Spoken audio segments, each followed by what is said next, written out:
কথা বলবো কবিরা গুনাহের ভয়াবহতা, এই বিষয়ে আমি কথা বলবো। বিনাসিয়াতিল্লাহ বিফাদলিল্লাহ আলাইহি তাওয়াক্কালতু ওয়া ইলাইহি উনীব।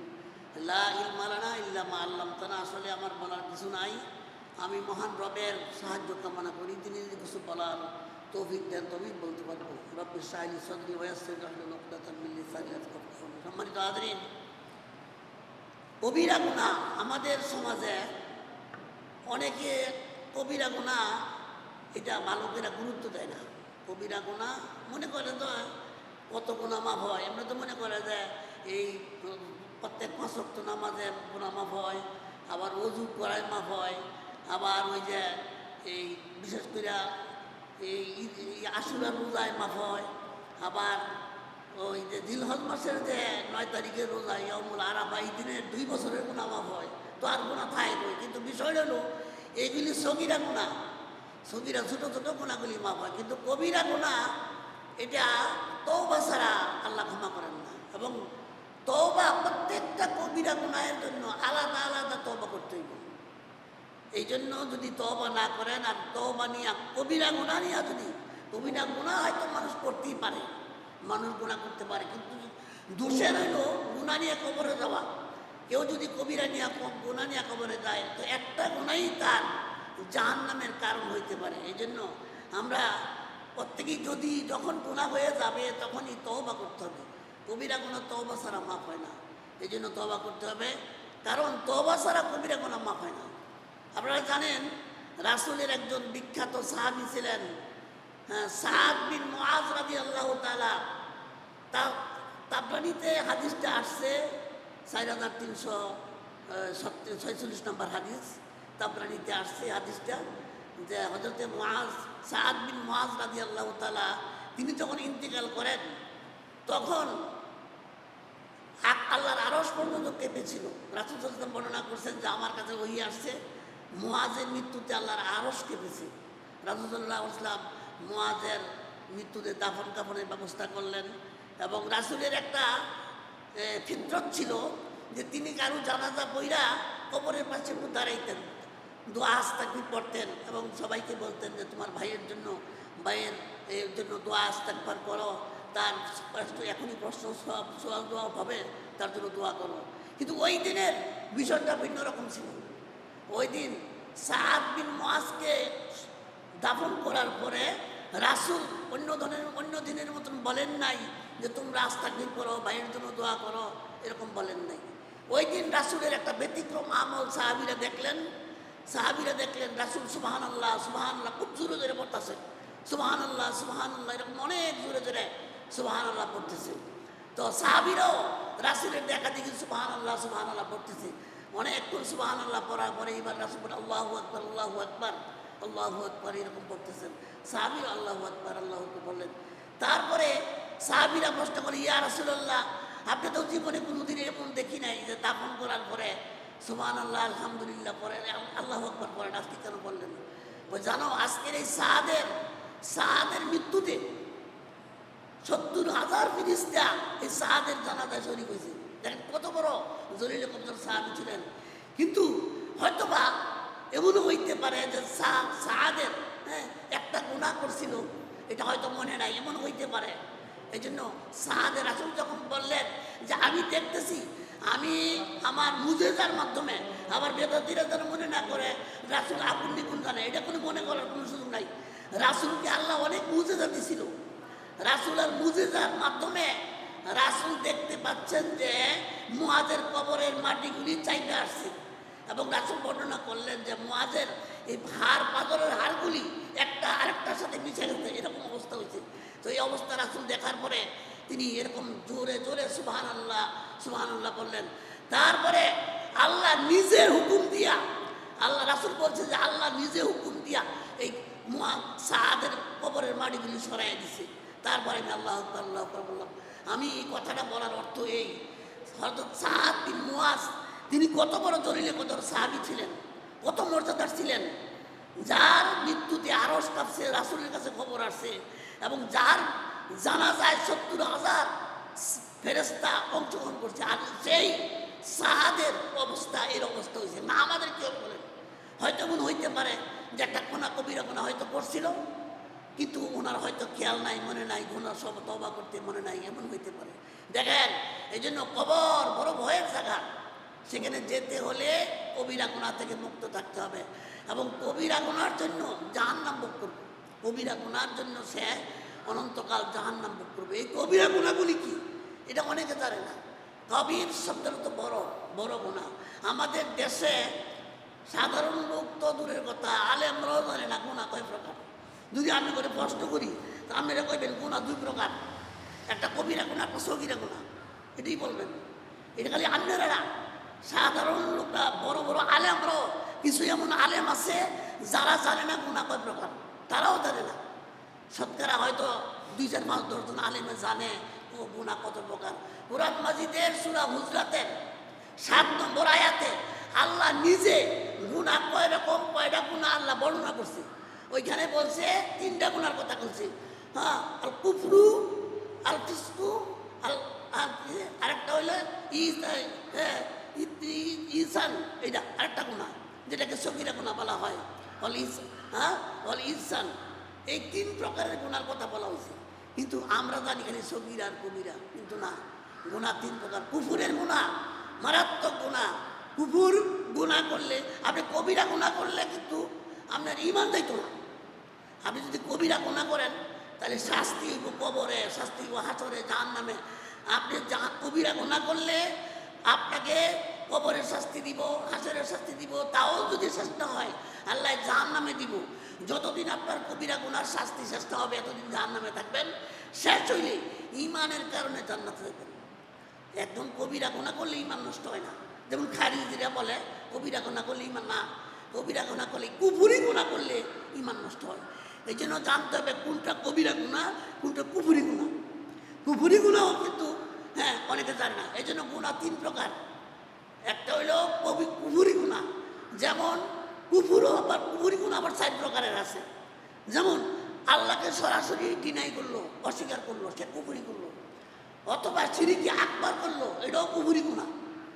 যেমন আল্লাহ সেজদা দিব আল্লাহরে, এই সেজদা আল্লাহরে না দিয়ে মানুষের দিছে, বীরের দিছে, মাজারে দিছে।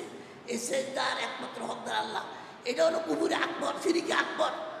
এই শিরকে আকবরও কুফরি গুনাহ। আবার আবার আছে বেদাতের মধ্যে আছে, বেদাতে কিছু আছে যেগুলি একটা কুফরি পর্যায়ের। আবার এই নিফাকের মধ্যে আছে, নিফাকে ইতিকাদ, বেদাতে ইতিকাদ আর নিফাতে ইতিকাদ। একটা হইল আমলগত বেদাত, একটা হইল আকীদাগত বেদাত। আমলগত বেদাতটা হইল একটা কবিরা গুনার চেয়ে বড়, কুফরির চেয়ে ছোট। আর যেটা আকীদার বেদাত, এটা কুফরি গুনাহ। আবার আছে নিফাকের মধ্যে, নিফাকের মধ্যেও নিফাকে ইতিকাদি আছে, আকীদাগত নিফাক আর আমলগত নিফাক। একটা মানুষ যদি আমলগত নিফাক করে, সেটা কুফরি হবে না, সেটা হবে কবিরা গুনাহ। আর যখন সে আমলগত নিফাক মুনাফিক করবে, আকীদাগত নিফাক মুনাফিকি হবে, নিফাকি হবে, তখন তার এই গুনাহটা হবে কুফরি গুনাহ। অতএব কুফরি গুনাহ 4 রকমের। কুফরি গুনাহটা 4 রকমের। আমি কিন্তু আজকে কুফরি গুনাহ বলবো না, আমার আজকের সাবজেক্ট হচ্ছে কবিরা গুনাহ। আমি যেহেতু বলার জন্য কথাগুলি বলতেছি, মানুষ কুফরি বুঝে না। যেমন আল্লাহকে প্রত্যাখ্যান করলো সরাসরি, এটা কুফরি গুনাহ। শিরকে আকবর করলো, এটা কুফরি গুনাহ। আবার বেদাতে ইতিকাদ, এটা কুফরি গুনাহ। আবার সে নিফাকে ইতিকাদ, এটা কুফরি গুনাহ। এই 4 প্রকারের গুনাহ হচ্ছে কুফরি গুনাহ। এই গুনাহ করলে সে আর মুমিন থাকে না, যত আবাদত করে কোনো কাম হইতো না। আবার তওবা করে নতুন কইরা কালেমা পড়া মুসলমান হইতে হবে। এবং সেই কুফরিটা যদি মিডিয়ায় করে, ফেসবুকে দেয়, ইউটিউবে দেয়, তাহলে তার তওবাটা করতে হইব সোশ্যাল মিডিয়ায়, বাড়িতে লইতো না। আপনি কথাটা বুঝেন। মসজিদে ইমাম সাহেব ভুল করছে, মসজিদে নামাজের মধ্যে ইমাম সাহেব ভুল করছে, তা আপনি লোকমান কি বাগিয়ে দিবেন না মসজিদও দিবেন? যদি মসজিদও দেন তাহলে তুই বাগিয়ে দিলে তো হইতো না।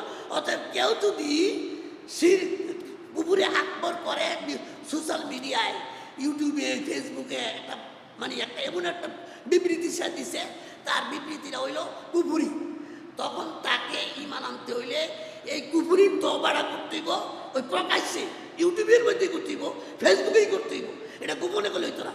গোপনে করলে হইব যেই পাপ গোপনে করছেন, যেই পাপ, যেই কুফরি গোপনে করছেন, এই পাপের জন্য আপনি গোপনে আপনি তওবা করবেন। আর যেটা মিডিয়ায় গেছে, সোশ্যাল মিডিয়ায় গেছে, ওই কুফুরির জন্য আপনাকে প্রকাশ্যে আপনাকে তওবা করতে হবে, আর নাইলে আপনি মুমিন হবেন না। অতএব এই জন্য বুঝেন, সে গুণা 3 রকমের। একটা হলো কুফুরি গুণা, যেটা করলে ইমান থাকে না। এই 4 রকমের তো বললাম, মনে রাখতে হইব। 4 রকমের কুফুরি গুণা, 4 রকম, 4 কিসিমের। একটা হলো সরাসরি আল্লাহরে ডিনাই করলো, না করলো আল্লাহ বলতে কিছু নাই, হ্যাঁ এলো কুফুরি গুণা করলো, কুফুরি আকবার।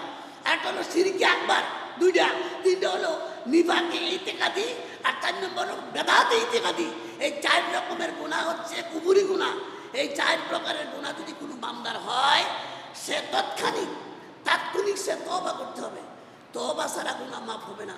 মনে করেন একজন লোকে 5 বার হজ করে লাইছে, হজ করছে 5 বার, কিন্তু সে কি করে নাই, একটা তওবা গুনার জন্য তওবা করে নাই। 5 বার 10 বার গুনাহ হজ করলেও আপনার কবিরা গুনাহ মাফ হবে না। স্পেশালি আপনাকে ওই গুনার জন্য আল্লাহর কাছে অনুনয় বিনয় করে আল্লাহর কাছে তওবা করতে হবে। যতক্ষণ তওবা না করবে, এতক্ষণ তার হজ করলেও তার ওই কবিরা গুনাহ মাফ হবে না। আর এই কবিরা গুনাহ নিয়ে যদি কবরে যায়, তাহলে জাহান্নামে হবে। এবং কিছু কবিরা গুনাহ আছে, হ্যাঁ, চিরস্থায়ী থাকবে। যেমন কোনো মানুষকে অন্যায়ভাবে হত্যা করলো, এইটা বলা হয়েছে সে চিরস্থায়ী জাহান্নামী হবে। তো এই জন্য আপনাকে বুঝতে হবে গুনার স্তরগুলি 3টা স্তর। একটা হলো কুফুরি গুনাহ, একটা হলো ফিসকের গুনাহ, যেটা কবিরা গুনাহ বল, ফিসকের গুনাহ, আর একটা হলো সগীরা গুনাহ। এই 3 প্রকারের গুনাহ। এখন কবিরা গুনাহ কয়টা, কি কি, এই বিষয়ে আমাকে জানতে হবে। কবিরা গুনাহ কি, আগে জানতে হবে কবিরা গুনাহটা কি, এটা কি রকম গুনাহ।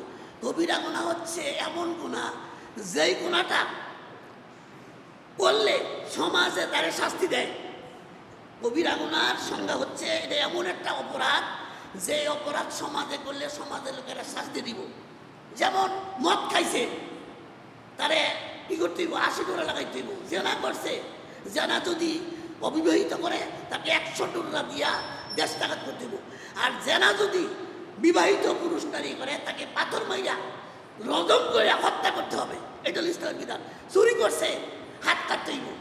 অর্থাৎ যেই সমস্ত শাস্তি, অপরাধের শাস্তির কথা আছে, এইগুলি হচ্ছে কবিরা গুনাহ। আবার কিছু শাস্তি আছে আখিরাতে, দুনিয়াতে দিবে না, ওইগুলিও কবিরা গুনাহ। সোজা কথা, কবিরা গুনার সংজ্ঞা হচ্ছে যেই গুনার জন্য আল্লাহ জাহান্নাম দিবে, দুনিয়াতেও শাস্তি হবে, এই জাতীয় গুনাহকে কবিরা গুনাহ বলা হয়, বড় গুনাহ বলা হয়। আকবার, কাবাইরে আকবার। দেখেন, আপনারা জানেন কবিরা গুনার আমাদের দেশে অনেক বই পুস্তক আছে।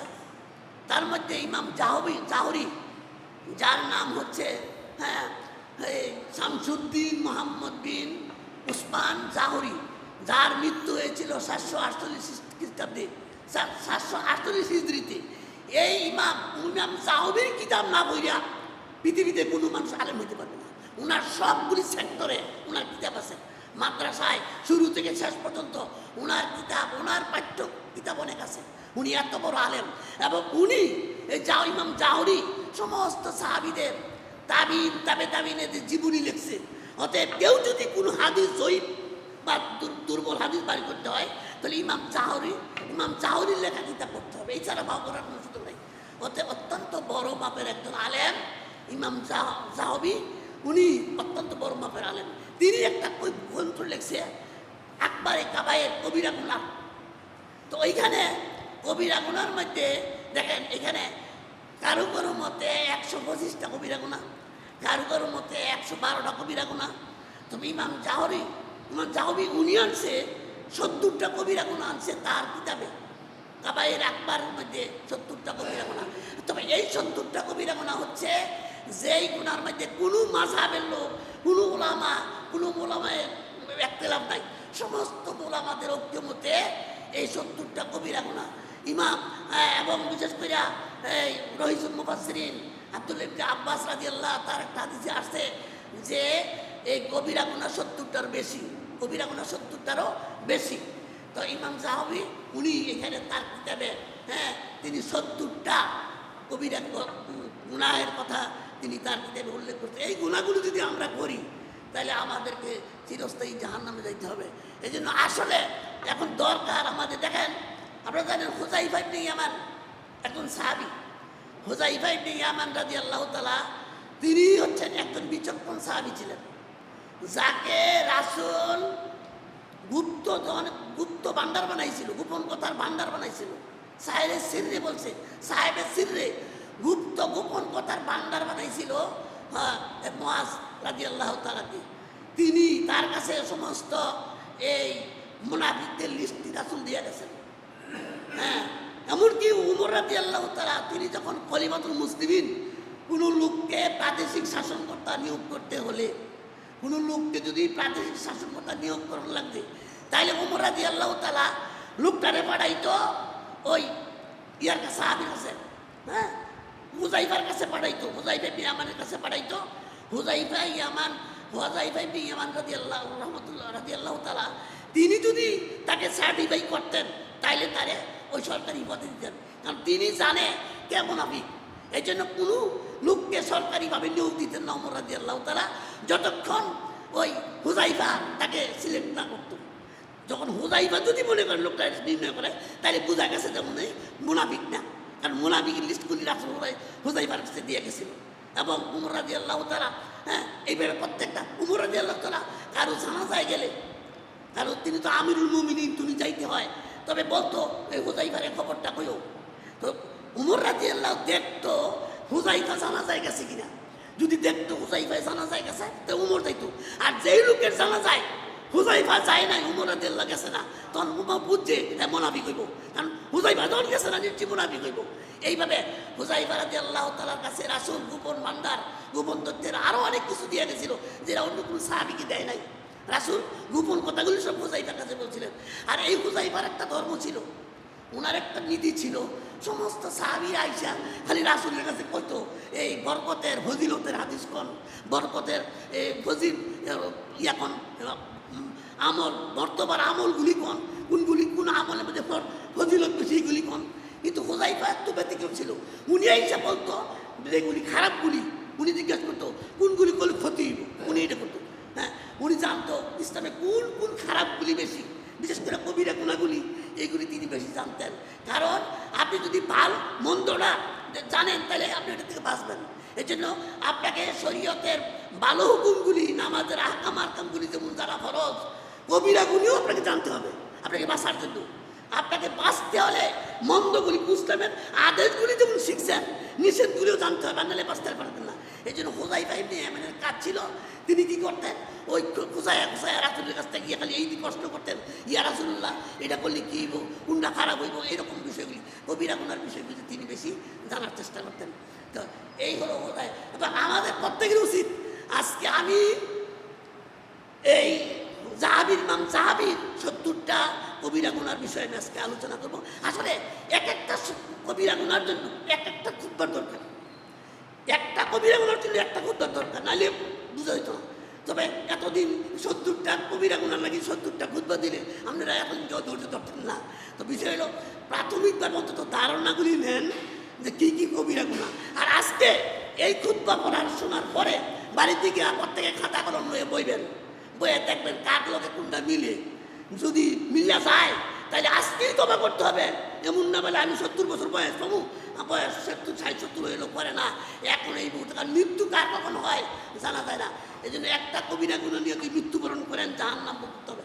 এই জন্য আজকে আমি কবিরা গুণার যে আলোচনাগুলি করবো, এগুলি প্রত্যেকে মিলাইবেন, খাতা কলম নিয়ে বসবেন, বৈশা লেখা কোনটা আপনার মাঝে আছে, কোনটা আমার মধ্যে আছে, এগুলি বার কইরা নিখুঁতভাবে বার কইরা পরে এগুলির থেকে তওবা করতে হবে, নাহলে উপায় নেই।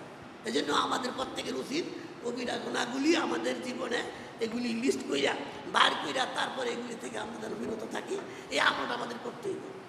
সম্মানিত হাজরিন, এই বুখারী শরীফের ২৭৬৬ নম্বর হাদিস, হ্যাঁ, এই হাদিসটা আবু হুরায়রা রাদিয়াল্লাহু তাআলা বর্ণনা করছে। এই হাদিসে আসছে রাসূল সাল্লাল্লাহু আলাইহি ওয়াসাল্লাম কি করে ইয়াস্তানিবু সাবঈল ইয়াস্তানিবু সাবঈল ওয়াল মাউবিজা, অর্থাৎ ৭০টা ধ্বংসাত্মক গুনাহ থেকে বেঁচে থাকো। রাসূল বলছে, হ্যাঁ, তোমরা ৭০টা ধ্বংসাত্মক গুনাহ থেকে বেঁচে থাকো। সাহাবীরা প্রশ্ন করলেন, ক্বালু ইয়া রাসূলুল্লাহ, হ্যাঁ, ৭০টা কবিরা গুনাহ কি আমাদেরকে বলেন। রাসূল বলছে, এক নম্বরে বলছে আশিরকু বিল্লাহ, ধ্বংসাত্মক ৭টা কবিরা গুনাহ। রাসূল বলছে তোমরা ধ্বংসাত্মক 7টা কবিরা গুনাহ থেকে বাঁচো। সবগুলি ধ্বংসাত্মক না, এই যে কবিরা গুনাহ, এই জিনিসগুলি সব এক না। কিছু কবিরা গুনাহ আছে কুফরি, এটা বুঝতে হবে। সব কবিরা কিন্তু শাস্তি এক না। এই জন্য ধরন পূজা প্রত্যেকটার জন্য আলাদা আলাদা আলাদা আলাদা তবা করতে হবে। কারণ এক একটা কবিরা গুনাহ এক এক পাপের, একটা বেশি একটা কম, এক সমান না, সবগুলি এক সমান না। তো এই জন্য ধ্বংসাত্মক 7টা ওই কবিরা গুনাহ, যেটা ধ্বংসাত্মক, এইটা বুখারীর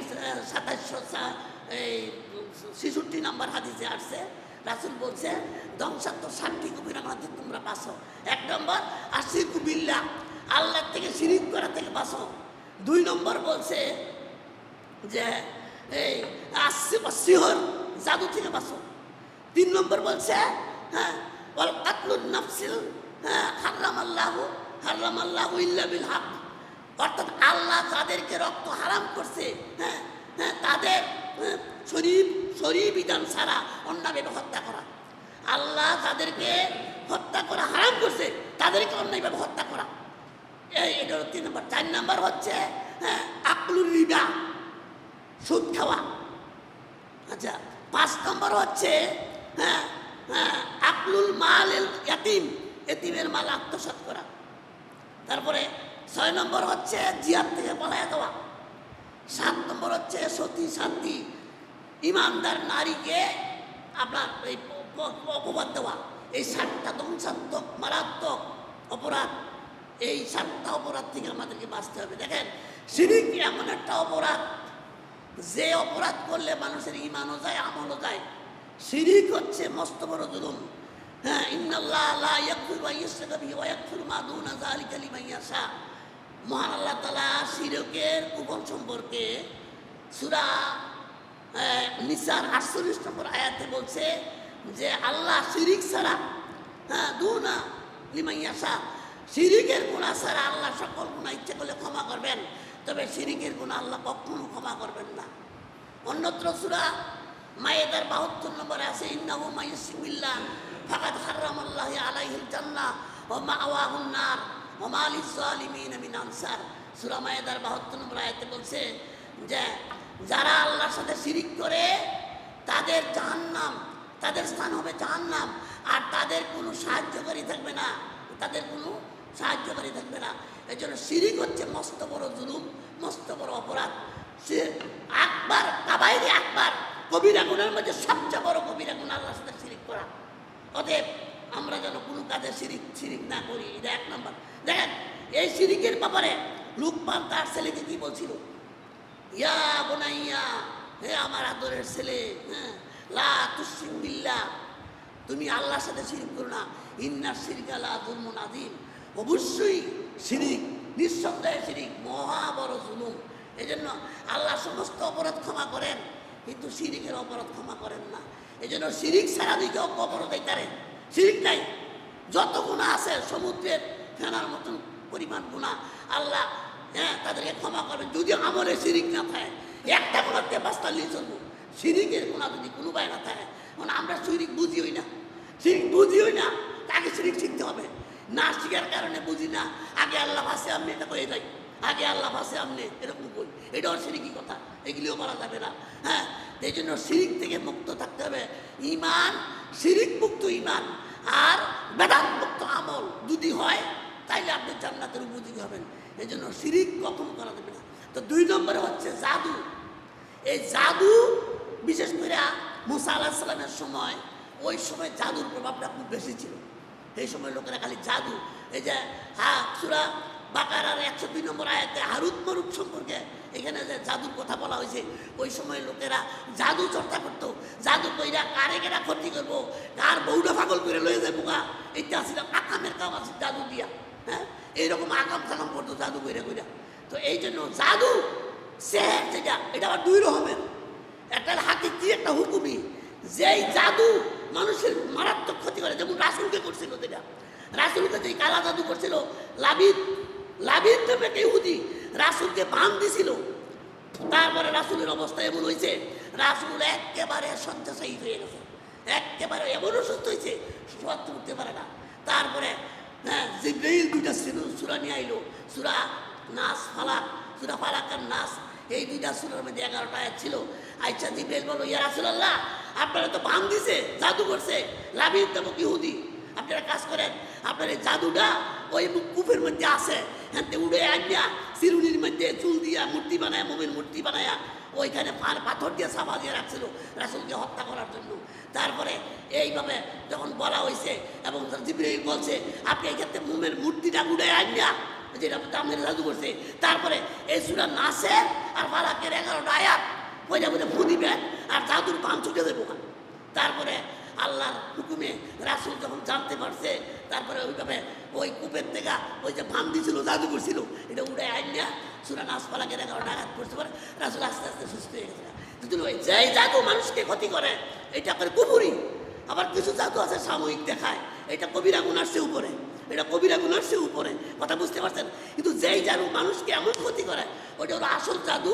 হ্যাঁ, এই জাদু কুফরি, এই জাদু করলে মানুষের ঈমান থাকে না। 3 নাম্বার হচ্ছে অন্যায়ভাবে মানুষকে হত্যা করা। যাকে আল্লাহ যার রক্ত মুসলমানের জন্য হারাম করছে, মুসলিমের রক্ত, এদেরকে হত্যা করা যাবে না। হ্যাঁ, তবে যাদেরকে হত্যা করা যাবে ওইটা হলো যুদ্ধ ময়দানে।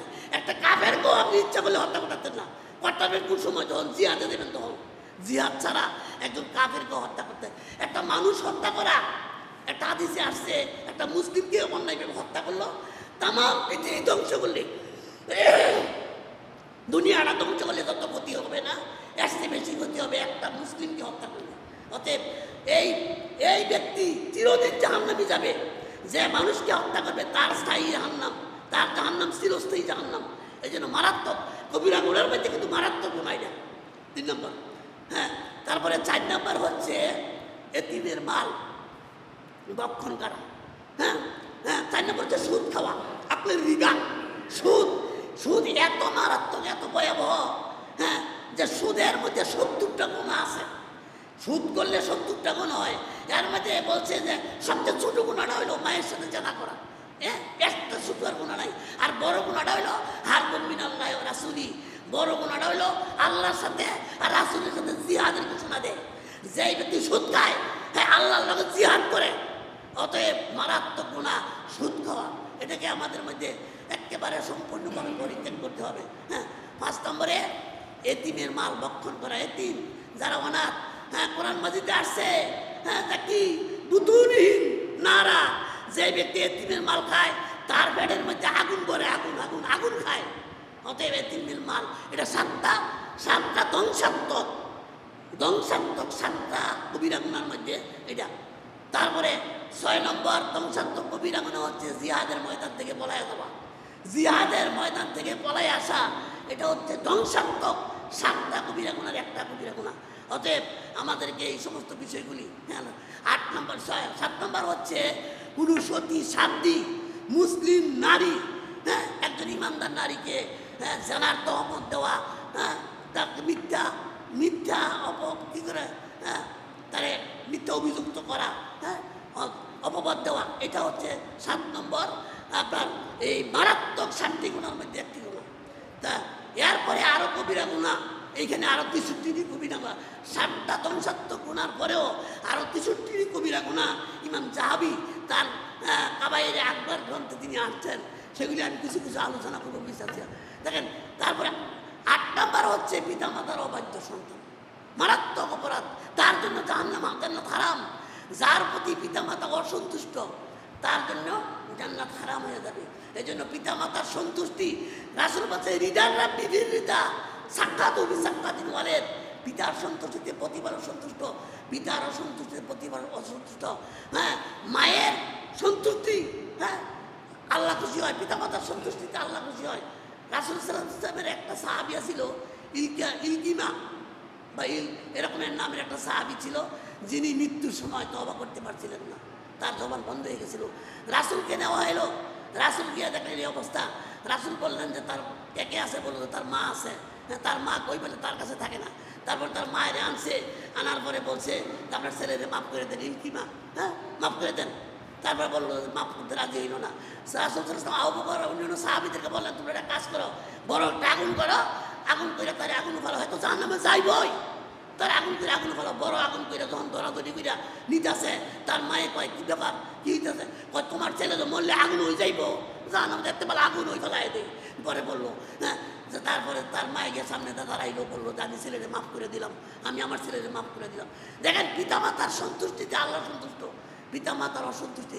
এই জন্য সূরা বানী ইসরাঈলের 23 নম্বর আয়াতে মহান আল্লাহ তাআলা এখানে বিরাট আলোচনা করছে পিতামাতা সম্পর্কে। ওয়াকাদা রাব্বুকা আল্লা তা'বুদু ইল্লা ইয়াহু ওয়া বিল ওয়ালিদাইনি হাসানা ইম্মা ইয়াবলুগান্না ইনদাকাল কিবারা আহাদুহুমা আও কিলাহুমা ফালা তাকুল লাহুমা উফফিন ওয়ালা তানহারহুমা ওয়া কুল লাহুমা কাওলান কারীমা ওয়াকফিদ লাহুমা জানাহাজ যুল্লি মিনার রাহমাতি ওয়া কুর রাব্বিরহামহুমা কামা রাব্বায়ানি সগীরা। দেখেন এখানে 23 নম্বর আয়াতে আল্লাহ বলছেন যে আল্লাহ ছাড়া কারো ইবাদত করার বৈধতা নাই, স্বীকৃতি নাই। আর পিতামাতার সত্য ব্যবহার করবা। পিতামাতা যদি বৃদ্ধ হয়ে যায়, একজন অথবা উভয়জন, তাদের প্রতি সদা সর্বদা বিনয়ের বাহু অবতরণ করো। তাদের এমন কথা বলো না যেই কথা বললে তাদের মনে কষ্ট পারবে, বরং তাদেরকে বলবে কাওলান কারিমা, বিনীতভাবে নরম ভাষায়। পিতামাতাকে ধমক দিয়ে কথা বলা হারাম, পিতামাতাকে ধমক দিয়ে কথা বলা যাবে না। কাওলান কারিমা, আল্লাহ বলছেন তাদের প্রতি নরম বিনীত মুলায়েম ভাষায় কথা বলতে হবে। আর মৃত্যুর পরে তাদের জন্য দোয়া করবা, রব্বিরহামহুমা কামা রাব্বায়ানি সগীরা। আল্লাহ সব কিছু শিখাই দিয়েছেন। পিতামাতা হচ্ছে একটা মানুষের জান্নাত জাহান্নাম। পিতামাতা হচ্ছে জান্নাত, পিতামাতা হচ্ছে জাহান্নাম। পিতামাতা যদি কাফের হয়, মুশরিক হয়, তারপরেও তাকে শ্রদ্ধা করতে হবে, খাবার দিতে হবে। পিতামাতার শুধু একটা আদেশ মানা যাবে না, যদি আল্লাহর সাথে শিরিক করতে বলে এটা মানা যাবে না। তারপরেও আশিরুন্না বিল মারুফ বলছে, তার সাথে বিনয় থাকবা। তুমি তারে মানতা না শিরিক করলে, কিন্তু তারপরেও তার খাবার দিবা, বাসস্থান দিবা, তার যত্ন করবা। কাফের হইলো, তারপরে বিনয় ব্যবহার করবা। অতএব পিতামাতার সম্মান আল্লাহর কাছে অনেক বেশি। এই জন্য পিতামাতার অবাধ্য সন্তানের জান্নাত নাই। 9 নম্বর হচ্ছে আত্মীয়তা সম্পর্ক ছিন্নকারী। আমাদের দেশে আছে পিতামাতা রক্ত সম্পর্ক, এটা রক্ত সম্পর্ক ছিন্নকারী। পিতামাতা মায়েরে চিনে না, বাপেরে চিনে না, এরকম বড় লোক হয়ে গেছে। পরে মা বাপরে খাওয়ায় না, এমন আছে। যারা রক্ত সম্পর্ক ছিন্ন করে, আপন মা বাবারে খাওয়ায় না, মায়েরে খাওয়ায় না, বাপেরে খাওয়ায় না, ভাই বোন চিনে না, তাদেরকে প্রত্যাখ্যান করে। রক্ত সম্পর্ক ছিন্নকারী লা ইয়াদখুলুল জান্নাতা কাতিউর রাহিম, লা ইয়াদখুলুল জান্নাতা কাতিউর রাহিম। রক্ত সম্পর্ক ছিন্নকারী জান্নাতে যাবে না। অতএব আপনি যদি পিতামাতা বা তাদের সাথে ভালো আচরণ না করেন, তা আপনার দুনিয়াতেও লাঞ্ছনা হবে। দেখেন 2টা শাস্তি আল্লাহ দুনিয়াত দেয়। কারোর সাথে জুলুম করলে এই শাস্তিটা দুনিয়াত দিব, আর কি করলে পিতামাতার অবাধ্য হইলে শাস্তিটা দুনিয়াতে দেখায়। দেখবেন অনেক মানুষ পিতামাতার সাথে বেয়াদবি করছে, হাত নাই পাও নাই অসল হয়েছে, এরকম বহুত আছে। গিয়ে খোঁজ করে দেখেন কত মানুষের বেয়াদবি করছে। আল্লাহর সাথে সাথে পিতামাতার দোয়া বদদোয়া, এটা এমন একটা 3 লক্ষ বছর চাইতে সময় লাগে, কিন্তু লাগে না। এই জন্য রক্ত সম্পর্ক ছিন্ন করা যাবে না, তাদের সাথে ভালো ব্যবহার করতে হবে।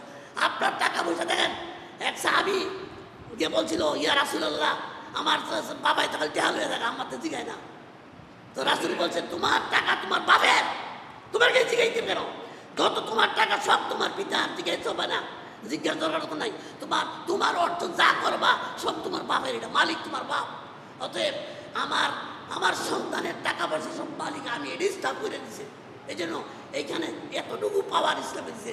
অতএব পিতা মাতাকে যারা সম্মান করে না, রক্ত সম্পর্ক যারা ছিন্ন করে, তারা কখনো জান্নাতে প্রবেশ করবে না। এই জন্য 10 নম্বর হচ্ছে মিথ্যা সাক্ষী দেওয়া।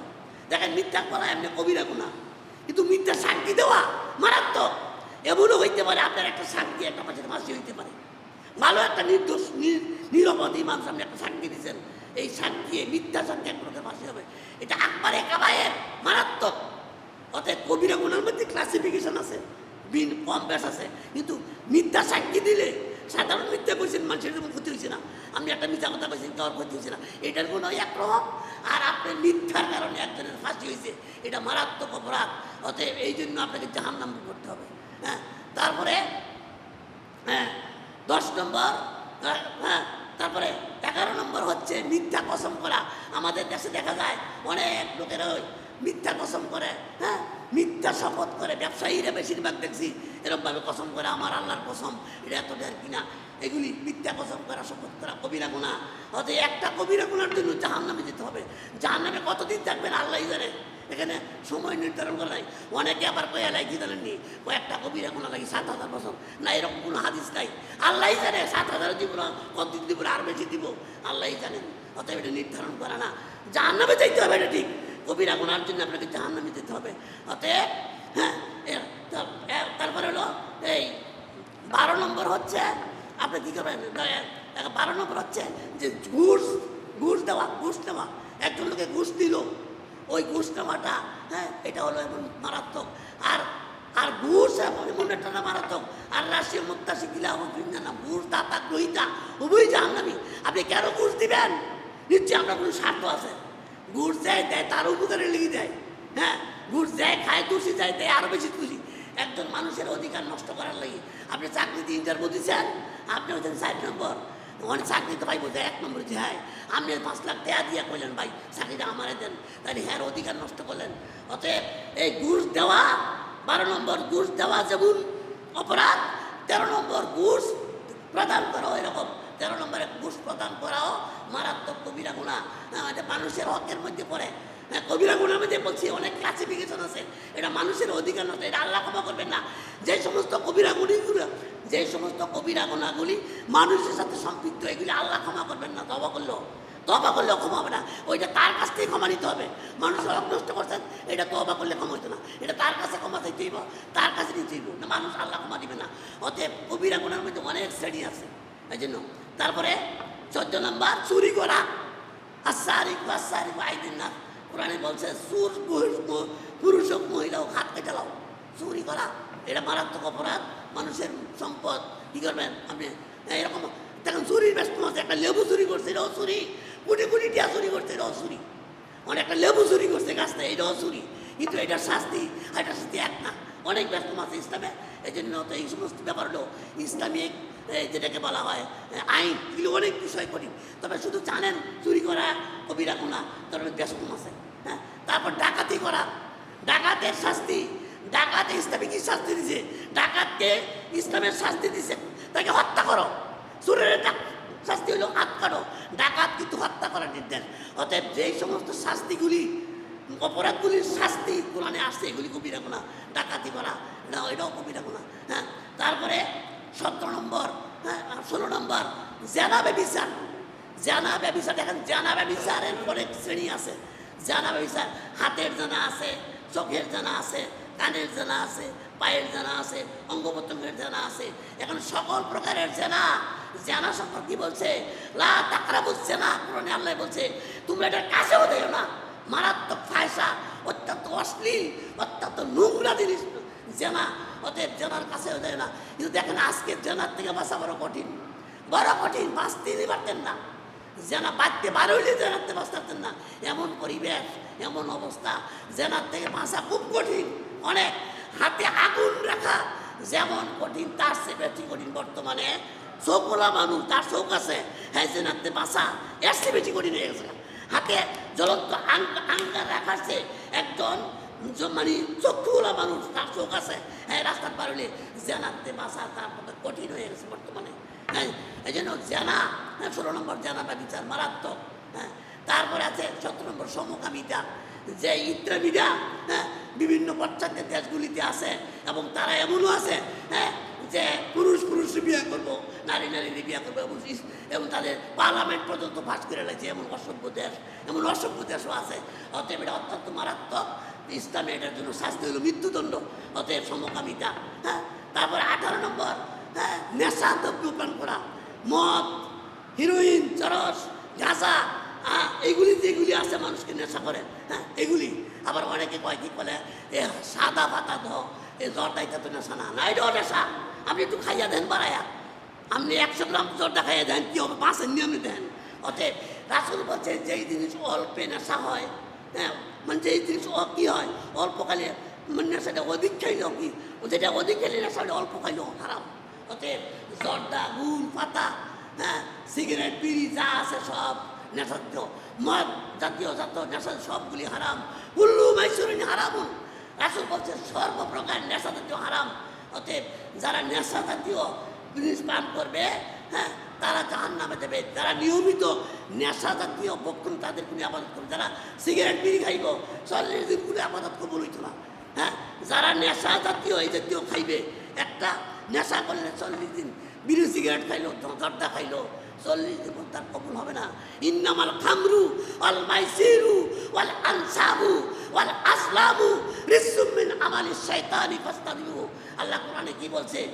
মদ, জুয়া, নেশা এগুলি শয়তানের কাজ, অতএব ফাস্তানিবু, এগুলি থেকে তোমরা বেঁচে থাকো, এগুলি শয়তানের কাজ, আমালিশ শয়তান, এগুলি শয়তানে করায়। অতএব এই সমস্ত জিনিস থেকে বসতে দেবে। তারপরে 19 নম্বর জুয়া। এই জুয়া হচ্ছে মানুষকে খারাপের দিকে নেয়। আমাদের সমাজটা, আমাদের দেশেও শুনতেছি জুয়াটার খেলার আছে, এগুলি মানুষকে খারাপের দিকে নেয়। এই জুয়া মানুষকে অন্যায়ের দিকে দাবিতে করে, এগুলি প্রতিহত করতে হবে। 20 নম্বর চগলখুরি। দেখেন, চগলখুরি একটা মারাত্মক গুনাহ। রাসূল সাল্লাল্লাহু আলাইহি ওয়াসাল্লাম একবার 2টা কবরের পার দিয়ে যাচ্ছিলেন, তো রাসূল সাল্লাল্লাহু আলাইহি ওয়াসাল্লাম বললেন যে এই কবরে আযাব হচ্ছে। রাসূলকে হয়তো ওহির মাধ্যমে জানানো হয়েছে। আবার বেটা দিরা কয় ওই যে রাসূল আগুন নিগুন জানে না, রাসূলকে কিছু বিষয় জানানো হয়েছে। রাসূল বললেন যে এই 2টা কবরে আযাব হচ্ছে, একটা কবরে আযাব হচ্ছে প্রস্রাব থেকে পবিত্র হইতো না, আরেকটা কবরে আযাব হচ্ছে সে চুগলখুরি করতো, একজনের কথা আরেকজনের লাগাইতো, একজনের কথা আরেকজন লাগাইতো। মারাত্মক কবিরা গুনাহ। অতএব একটা গুনাহই আপনি 70টা লাগতো না, আপনি একটা কবিরা গুনাহ করছেন, এইটাই জাহান্নামের জন্য যথেষ্ট। অতএব আজকে মিলাইবেন বাড়ির দিয়া, এগুলি থেকে তওবা করতে হবে। এই সমস্ত 70টা কবিরা গুনাহ আমাদের মাঝে কারো যদি থাকে, আমরা যেন এগুলি থেকে তওবা করি, আল্লাহর কাছে ক্ষমা প্রার্থনা করি। হ্যাঁ, তারপরে 21 নম্বর গীবত করা। এটা তো মাশাআল্লাহ সাহেস্টলো বলে গরম লাগবে, সাহেস্টলো গীবত ছাড়া আর না। আর এই কবে মুখের গীবত, আবার আরেকজন এটা বাড়ায় আর কি কবে যে গীবত করছে, হ্যাঁ মৃত ভাইয়ের গোশ খাইছে, যে বলছে খাইছে মৃত ভাইয়ের গোশ। রাসূল বলছে তোমরা কি কেউ মৃত ভাইয়ের গোশটা খাইতে পছন্দ করো? তাহলে গীবত তারাই করো। গীবতের আরেকটা উপকার আছে, এটা বলবেন। আরেকটা উপকার হইল, গীবত করলে যার গীবত করবেন এর কোনো গুনাহ থাকতো না, আপনি এই উপকারটা আর করবেন, এর গুনাহ সব আপনার নয় করবো। আপনি গীবত করলে হ্যাঁ একটা উপকার হইব, হ্যাঁ গুনাহটি সব আপনি নয় করবো। এই জন্য গীবতটা বুঝতে হই না করেন। গীবত যদি করতে চাতে বাপ মার কইলেন, বাপ মার একটু উপকার হইব না, নিজেকে মেসে করেন। ফারাকের মাসের গীবত কইরা এর গুনাহ নিজের মধ্যে জানেন না। অতএব গীবত মারাত্মক। এরকম পরনিন্দার সম্পর্কে তাদের জন্য হুতামা নারুল্লাহ মুকারাতুল্লাতি তাত্তালিউল আফতা। যারা গীবত পরনিন্দা করবে, আল্লাহ তাদের জন্য হুতামা নামক জাহান্নাম নির্ধারণ করছেন। তারপরে 22 নম্বর মিথ্যা বলা। এটা তো হাদিসে আসছে, মিথ্যা বললে ফেরেশতারা এক মাইল দূরে চলে যায় না। তো আপনার নামাজের কাছে ফেরেশতা আইব কেমন? আপনি নামাজ পড়বেন, ফেরেশতা থেকে রহমতের ফেরেশতা কেমন আইব? আপনি মিথ্যা কথা কইছেন, ফেরেশতা 1 মাইল দূরে থাকবো। অতএব মিথ্যা জঘন্য কবিরা গুনাহ, এটা আমাদেরকে বাঁচতে হবে। আর মিথ্যা হয়েছে সকল গুনার মা। আল কিযবু উম্মুল ইসমি। রাসূল বলছে মিথ্যা সকল গুনার মা। মিথ্যা ছাইরা দেখ কোনো গুনাহই করতেন না। এক ব্যক্তিকে ছিল সাহাবী, রাসূলের কাছে গিয়া বলে ইয়া রাসূলুল্লাহ, আমি তো সবগুলি পাপ করি, মদ, জুয়া, গাঞ্জা যা আছে, জেনা, ব্যভিচার, হত্যা, দর্শন সবই করি, মানে আমার তো মন চায় ভালোই যাবো, কেমনি হবো? রাসূল বলে তুমি একটা কাজ করো, তুমি আস্তে আস্তে ছাড়ো, তুমি 1 টাকা ছেড়ে দাও, খালি এখন খালি নিশাওয়াতারা ছাড়ো, আর সবটি কইরো। তো খুব খুশি হয়েছে। হ্যাঁ, আর কালকে আমার আইসা কি কি করছো জানাইবা। তো ওই পরে খুব খুশি হয়ে গেছে, আর সব কাজ করে দেবো।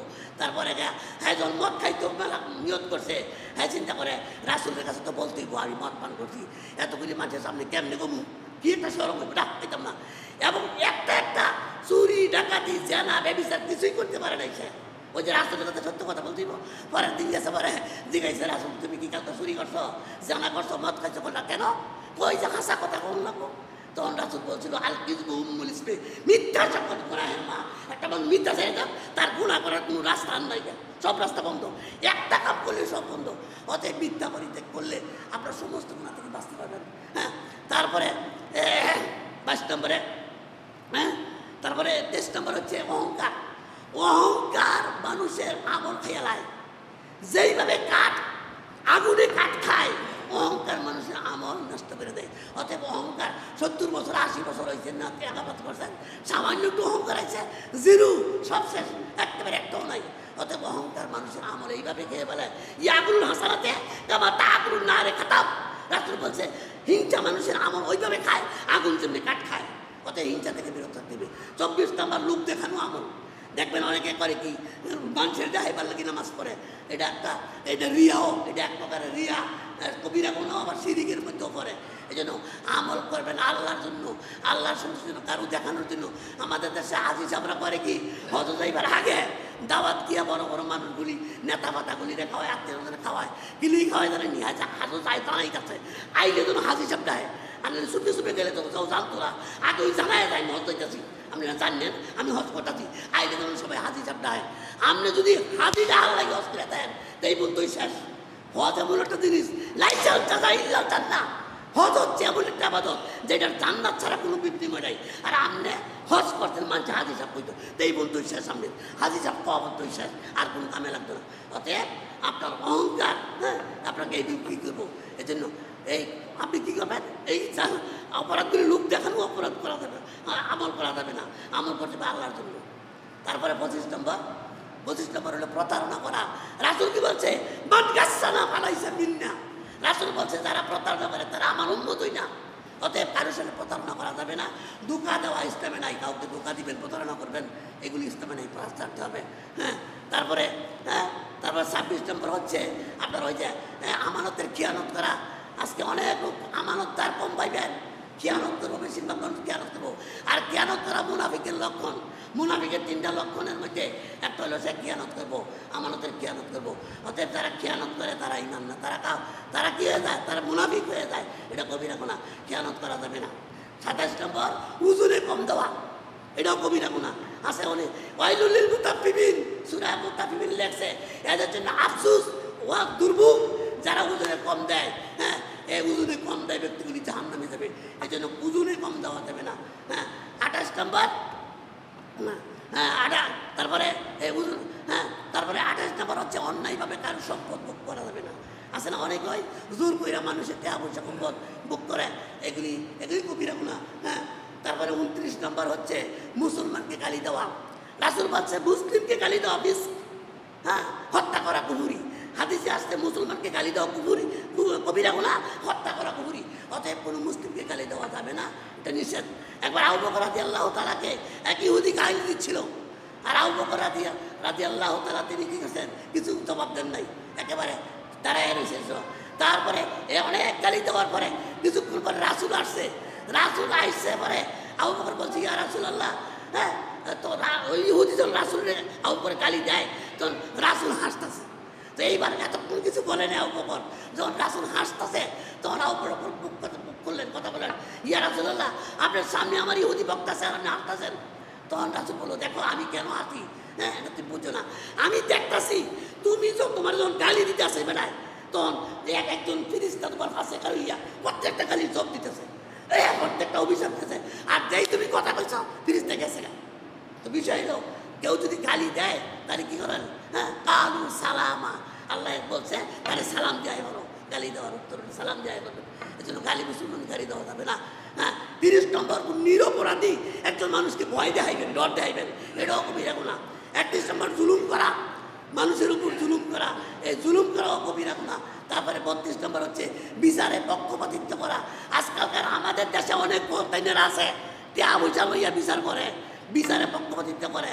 উমর রাদিয়াল্লাহু তাআলা তিনি কেমন বিচারক ছিলেন, নিজের ছেলের বিচার তিনি মাফ করেন নাই, নিজের ছেলেরাও মাফ করেন নাই। বিচার হবে ন্যায় বিচার। ওই জন্য কাল কিয়ামতের 7 শ্রেণীর লোক আল্লাহর আরশের নিচে স্থান পাবে। এর মধ্যে 1 নম্বর হচ্ছে হাকিমুল আদেল, তিনি ন্যায় বিচারক, তিনি জান্নাত কাল কিয়ামতে আল্লাহর আরশের স্থান পাবে। আমাদের কাছে দেখা যায় টাকা পয়সা লইয়া বিচার উল্টাইয়া পাল্টাইয়া দেয়, অতএব এটা করা যাবে না। 33 নম্বর, দেখেন এই 33 নম্বরে যে আল্লাহ অনেক মানুষ আছে আল্লাহর রহমত থেকে নৈরাশ হয়। আল্লাহ কি রাসূল কি বলছে, লা তাকনাতু মির রাহমাতিল্লাহ, আপনার যত বিপদই হোক, আপনার ছেলে মরে গেছে গা, ব্যবসা ধ্বংস হয়েছে, আপনার নিজে অসুস্থ হয়েছেন, আইয়ুব আলাইহিস সালাম তো অনেকদিন অসুস্থ ছিল, ধৈর্য হারা হয়েছে না, এই জন্য বিপদে ধৈর্য হারা হবেন না। হ্যাঁ, আল্লাহ বলছে লা তাকনাতু মির রাহমাতিল্লাহ, হ্যাঁ, কেউ যেন রহমত থেকে বঞ্চিত না হয়। তো এই 23 নম্বর হচ্ছে যে তারা কি করে, 33 নম্বর মুনাফিকরা কি করে, যারা আল্লাহর কোনো বিপদে পড়লই আল্লাহর উপর হতাশা হয়ে যায়, এই জন্য এটা করা যাবে না, হতাশা হওয়া যাবে না। তারপরে 34 নম্বর, হ্যাঁ, আল্লাহর শাস্তি আমার হইতো না, এরকম মনে করে এক শ্রেণীর লোকেরা মনে করে যে আল্লাহ আমার শাস্তি দিত না। হ্যাঁ, এটা মনে করা যাবে না। আল্লাহর শাস্তি থেকে নিজেকে নিরাপদ মনে করা যাবে না। নিরাপদ মনে করা কুফরি, এটা হলো কবিরা গুনাহ। তারপরে 35 নম্বর হচ্ছে সালাত ত্যাগ করা। সালাত ত্যাগ করা একদিকে কুফরি, আরেকদিকে কবিরা গুনাহ। দেখেন, আপনি যাকাত না দিলে আপনার খালি কবিরা গুনাহ হইব, ইমান যাইতো না। হজ না করলে কবিরা গুনাহ হইব, ইমান যাইতো না। কিন্তু সালাত এমন হচ্ছে, মান তারাকা সালাতি মুতাআম্মিদান ফাকাদ কাফারা, যা ইচ্ছা করে নামাজ ছেড়ে দিলে সে কুফরি করলো। অতএব যে নামাজ পড়ে না কাফের, মুনা সে কোনো কবিরা গুনাহ তো করে, সে কাফের হয়ে যায়। অতএব দেখবেন অনেক লোক আছে বাকি, আমি নামাজ না বললে আমার ইমানটা ঠিক আছে, আর নামাজ না বলে মানুষ ইমানে যায় না। এই জন্য 35 নম্বর হচ্ছে সালাত ত্যাগ করা। 36 নম্বর জাকাত না দেওয়া। অনেক লোক আছে জাকাত দেয় না, জাকাত দেয় না যারা, তাদের জন্য আল্লাহ কিয়ামতের দিন শাস্তি, এই সম্পদগুলি তার জন্য শাস্তি হবে। এই সোনা রূপাগুলি বুইরা তারে ত্যাগ হইব, তার এই সাপ, এই সম্পদগুলি ধ্বংস করবো, সাপ হইয়া কিয়ামতের ধ্বংস করবো। এই জন্য 36 নম্বর হচ্ছে জাকাত না দেওয়া। 37 নম্বর হচ্ছে শরীয়তের উজুর ব্যতীত রমজানের ফরজগুলো ভঙ্গ করা। অনেকে আছে দেখবেন খালি আমার গ্যাস্ট্রিক গেছে, রোজা আইলে তার গ্যাস্ট্রিক শুরু হয়, রোজা তাই না, এরকম উজুরা বন্ধ করে, হ্যাঁ, রমজানের রোজা ভঙ্গ করা। হ্যাঁ, 38 নম্বর হচ্ছে হজ ফরজ হয়ে গেছে, কবে ওই হজ করে না, এই না তাল বাহানা করে করে হজ কটা ছেড়া, এই হজ না করা এটা কবিরা গুনাহ। হ্যাঁ, 39 নম্বর কোরআন কইরা কোরআন ভুলে গেছে। যে ব্যক্তি কোরআন পড়ছিল তেলাওয়াত না করার কারণে ভুলে গেছে, এটা কবিরা গুনাহ। 40 নম্বর হচ্ছে কোরআনের বিরুদ্ধে কোনো আইন করা, কোনো আমল করা, কোরআনে যেটা নিষেধ করছে এটা করা। হ্যাঁ, 41 নম্বর হচ্ছে রাসূলের নামে মিথ্যা হাদিস বর্ণনা করা। রাসূলের নামে আপনি মিথ্যা হাদিস বর্ণনা করে দিলেন, হাদিস বইয়ে বলে রাসূল কইছে, এরকম কোয়া, এটা হলো। হ্যাঁ, 42 নম্বর হচ্ছে বেদাত প্রচার করা। এক শ্রেণীর লোকেরা আছে বেদাতি আমল খুব প্রচার করে, তারা বেদাতি আমল নিজেও করে, মানুষেরা করাবার লাগে উৎসাহিত করে, অতএব বেদাত প্রচার করা, এটা হলো 42 নম্বর। 43 নম্বর মুসলিমের ক্ষতি করা। 43 নম্বর কবিরা গুনাহ হচ্ছে মুসলিমের ক্ষতি করা, মুসলিমের ক্ষতি করা যাবে না। 44 নম্বর হচ্ছে প্রতিবেশীকে কষ্ট দেওয়া। রাসূল বলছে যে ব্যক্তি তার প্রতিবেশীর কষ্ট থেকে নিষ্কৃতি পায় না, সে কখনো জান্নাতে যাবে না। হ্যাঁ, অতএব প্রতিবেশীতে ভালো ব্যবহার করতে হবে। হ্যাঁ, তারপরে 35 নম্বর হচ্ছে এই এতিমের প্রতি নির্যাতন করা। 36 নম্বর পরিবারের প্রতি, স্ত্রীর প্রতি জুলুম করা। হ্যাঁ, 37 নম্বরের কবিরা গুনাহ হচ্ছে যে ওই উত্তরাধিকার থেকে বঞ্চিত করা, করতে বাদ দেওয়া হয়েছে। এমন অনেক ঘটনা হয়, উত্তরাধিকার থেকে বাদ দেওয়া যায়, তারে নাশরিক করে, বিভিন্নভাবে সম্পদ থেকে হয়রানি করে, এটা হলো 47 নম্বর। হ্যাঁ, তারপরে 48 নম্বর হচ্ছে হ্যাঁ আপনার ওই কবি কী কয়, ওই যে আত্মহত্যা করা, এটা কবিরা গুনাহ, আত্মহত্যা করা।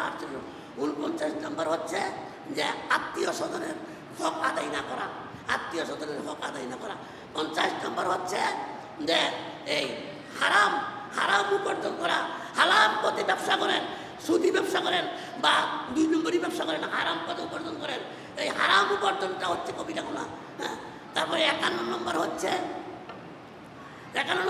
হারাম সম্পদ ভক্ষণ করা। হ্যাঁ, তারপরে 52 নম্বর হচ্ছে আপনার মিথ্যা অপবাদ দেওয়া। 53 নম্বর হচ্ছে যে এইভাবে এই যে বিশ্বাসঘাতকতা করা। মানুষ একজন মানুষ বিশ্বাস করছে অন্তর থেকে, আর আপনার বিশ্বাসের মধ্যে আপনি কী করলেন, বেঈমানি করলেন, বিশ্বাসঘাতকতা করা, যে 53 নম্বর কবিরা গুনাহ। 54 নম্বর হচ্ছে যে একজনের বিরুদ্ধে আপনি তার গোপন তথ্য প্রকাশ করে দিলেন, বিশ্বাস করে আপনার কিছু কথা বলছিল, আপনি তার গোপন কথাগুলি ফাঁস করে দিলেন। 55 নম্বর হচ্ছে অশ্লীলতা ছড়াইছেন, বিভিন্নভাবে ব্যাপারটা বেহায়াপনা, অশ্লীলতা এগুলি সমাজের মধ্যে ব্যাপকভাবে প্রচার করতে ছড়াইতেছেন। তারপরে 56 নম্বর হচ্ছে পুরুষ মহিলার বেশ ধরল, মহিলা পুরুষের বেশ ধরা, এটা হলো কবিরা গুনাহ। পুরুষ মহিলার পোশাক করতে পারে না, মহিলারা পুরুষের পোশাক করতে পারবে না, এইভাবে রাসূল কঠোরভাবে করছে। তারপর 57 নম্বর চুলের মধ্যে নকল চুল লাগানো অথবা চুলে কালো কলপ দেওয়া। রাসূল বলছে যারা চুলে কালো কলপ দিবে তারা জান্নাতের গন্ধও পাবে না। অনেক আলেমরা দেয়, এরা বলে কই পাইছে মাসলা, কালো কলপ দেওয়া প্রতারণা, এটা দেওয়া করা যাবে না। 58 নম্বর হচ্ছে উল্কি আঁকা। দেখবেন না ওই যে খেলার মধ্যে শরীরের মধ্যে পুরুষ মহিলারা উল্কি আঁকে, টেটু আঁকে, এগুলি হারাম, কবিরা গুনাহ। তারপরে 59 নম্বর হচ্ছে হ্যাঁ, তারপরে কি 59 নম্বর হচ্ছে কোনো প্রাণীর ছবি মূর্তি বানানো। কোনো কানের ছবি বানাইলেন, মূর্তি বানাইলেন, আমাদের শুধু ভাস্কর্যের নামে মূর্তি বানায় ওই ভাস্কর্য বানাইছে। ভাস্কর্য বানাইলে প্রাকৃতিক ছবি বানাও, গাছের ছবি বানাও, মানুষের ছবি কেন বানাও? আর এটা বানায় এটা বলো ভাস্কর্য। অতএব ভাস্কর্যের মুক্তি এটা মূর্তি, এটা বানানো নিষেধ ইসলাম দেশে, আমাদের দেশে পায় তারা চলছে। এখন আবার ওই যে আগে দেখবার বঙ্গবন্ধুত্ব বন্ধ হয়েছে, মানে আবার শুরু হয়েছে ওই যে এই সরকার আবার শুরু করছে ভাস্কর্য বানাইবো। ওই যে কি জানি নাম, ওই ছেলেটা তো শহীদ হয়েছে তার মূর্তি বানাইবো। এই ধরনের কোনো মূর্তি বানানো মুসলিমতে সারা মূর্তি বানানো যাবে না। 60 নাম্বার হচ্ছে কোনো অবৈধ রিলেশন, অবৈধ সম্পর্ক, এই ফ্যান, বয় ফ্যান, গার্ল ফ্যান, অমুকের সাথে ইয়া করা, হ্যাঁ কী কয় রে, ওই রকমভাবে অবৈধ সম্পর্ক রক্ষা করা। অবৈধ সম্পর্ক ইসলামে সম্পূর্ণ ইসলামে একমাত্র বিবাহের বাইরে কোনো সম্পর্ক ইসলাম অ্যাকসেপ্ট করে না। গার্লফ্রেন্ড, বয়ফ্রেন্ড, এগুলি প্রেম টেম, এগুলি ইসলামের সম্পূর্ণ হারাম, এগুলি নিষেধ থাকতে হইব। হ্যাঁ, 61 নাম্বার হচ্ছে আপনার ওই যে তালাক, বিবাহের প্রতারণা। এটা মারাত্মক। আমাদের দেশে দেখেন অ্যাকচুয়ালি আলেমরা বিবাহ 3 তালাক দেওয়ার পরে বলে ইয়ে হয়েছে এটা, ওইটা হিল্লা দেয়, হিল্লা দিয়ে কন্ট্যাক্ট করে এক রাতে জামাইয়ের লগে থায় আইন না বিয়া দেওয়া। কোথাও পৃথিবীতে কোনো আদেশ নাই এইবার বিয়া দাও। আমাদের দেশে এই বিবাহের প্রতারণা করে। 52 নম্বর হচ্ছে শপথ ভঙ্গ করা। 62 নম্বর শপথ ভঙ্গ করা, বিভিন্ন কাজে চুক্তি করছে, ওই চুক্তি ভঙ্গ করে নিজের স্বার্থ সিদ্ধ করে তার সাথে এরকম করছে। হ্যাঁ, তারপরে 63 নম্বর হচ্ছে দিনের জন্য, দিনের লাভে, হ্যাঁ দুনিয়ার লাভে দিনের আলেম গোপন করবেন। আমাদের দেশে 90% আলেম আছে, আর আসল কথা কয় না। দুনিয়ার স্বার্থ নষ্ট হইব দেখিয়া দিনের আসল আলেম প্রকাশ করে না। জানে সালাতের পরে সম্মিলিত মুনাজাত বেদাতিটা কইতো না, বলে বিভাগ থাকতো না, এই জন্য তারা কি করে নিজের দিনের স্বার্থে, দুনিয়ার স্বার্থে দিনই আলেম গোপন করে রাখে। সত্যি কথা জানে বলে না, কিন্তু এরকম অনেক কিছু তারা জানে, জানি না তাদের ইমামতি থাকতো না, তাদের এই জন্য থাকতো না, স্বার্থ নষ্ট হইব, এই জন্য তারা সত্য কথা বলে না। হ্যাঁ, তারপরে 64 নম্বর হচ্ছে আপনার ওই যে আল্লাহর আয়াত দিয়ে উপবাস করা। এটা খালি কবিরা গুণা না, এটা কুপুরি গুণা। আল্লাহর একটা আয়াত দিয়ে আপনি উপবাস করবেন, দুদ্রুপ করবেন, এটা খালি কবিরা না, এটা কুপুরি গুণা। হ্যাঁ, তারপরে 65 নম্বর হচ্ছে দিনের কোনো ব্যাপারে হিংসা বিদ্বেষ সরানো। 66 নম্বর হচ্ছে পুরুষেরা টাকুর নিচে কাপড় করা। রাসূল বলছে আল্লাহ কিয়ামতের দিন 3 জনের দিয়ে তাকাইতো না, তার মধ্যে একজন হলো যারা টাকুর নিচে কাপড় পরবো, আল্লাহ টাকুর দিকে চাইতো হয় না। হ্যাঁ, 67 নম্বর কোনো ইসলামী শাসকের বৈধ নির্দেশের বিরুদ্ধে আন্দোলন করা। ইসলামী শাসকের বিরুদ্ধে বৈধ নির্দেশের বিরুদ্ধে আন্দোলন করার বিধান নাই। ওই যে সূরা নিসার 59 নম্বর আয়াতে কি বলছে আল্লাহ? আতিউল্লাহ ও আতিউর রাসূল উলিল আমরি মিনকুম, তোমরা উলিল আমরদের মানো। অতএব বৈধ বাদশার নির্দেশের বিরুদ্ধে করা যাবে না। হ্যাঁ, তারপরে হইলো আপনার কত 68 নম্বর হলো পেশাব থেকে পবিত্র না হওয়া। কবরের সবচেয়ে বড় আগাম হইব পেশাব থেকে পবিত্র না হওয়ার পরে। 69 নম্বর হইল অবৈধ ব্যবসা করা, কালোবাজারি করা, 2 নম্বরই ব্যবসা করা। আর 70 নম্বর হচ্ছে পুরুষেরা স্বর্ণ ব্যবহার করা। এখন আজকে বাড়িতে মিলাইবেন এই 70টা কবিরা গুনাহ কাঠটা কুন্ডা লগে মিলছে, এরপরে নীরবে তওবা করবেন, আল্লাহ যেন মাফ করেন, আল্লাহ যেন আমাদের এই 70টা কবিরা গুনাহ থেকে আমাদেরকে হেফাজত করেন। হ্যাঁ, আপনি কাউলি হাজা অস্তাগফিরুল্লাহ সুবহানাল্লাহ।